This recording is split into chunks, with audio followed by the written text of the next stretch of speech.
Train স্টেশনে দুইটা কুকুর একসাথে ট্রেন ধরতে দৌড়াচ্ছিল। হঠাৎ ট্রেন চলতে শুরু করলে এক কুকুর কোনো মতে ট্রেনে উঠে পড়ল, কিন্তু আরেকটা উঠতে পারল না। ট্রেনের ভেতরের কুকুরটা জানালা দিয়ে তাকিয়ে কাঁদতে লাগলো, আর তার ভাই ট্রেন ধরার জন্য দৌড়াতে থাকলো। হঠাৎ টিকিট চেকার এসে কুকুরটার কাছে টিকিট চাইল। টিকিট না পেয়ে তাকে ধাক্কা দিয়ে পানিতে ফেলে দিল। ঠিক তখনই এক দয়ালু মানুষ পানিতে ঝাঁপ দিয়ে কুকুরটাকে বাঁচালো, তাকে শুকনো খাবার দিল, আদর করল। মানুষটি জিজ্ঞেস করলো, তুমি এখানে এলে কিভাবে? কুকুরটি চোখ ভরা কণ্ঠে বলল, আমার ভাই আর আমি একসাথে ট্রেনে উঠছিলাম।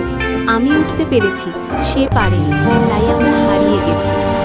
তখন সেই মানুষটি তার ভাইয়ের একটি ছবি এঁকে দিল। দুজনে মিলে আবার ট্রেন স্টেশনে খুঁজতে লাগলো। অনেক খোঁজার পর হঠাৎ তার ভাইকে পেয়ে গেল। খুশিতে কুকুরটি মানুষটির দিকে তাকাতেই দেখে সেই মানুষটি ধীরে ধীরে উধাও হয়ে যাচ্ছে।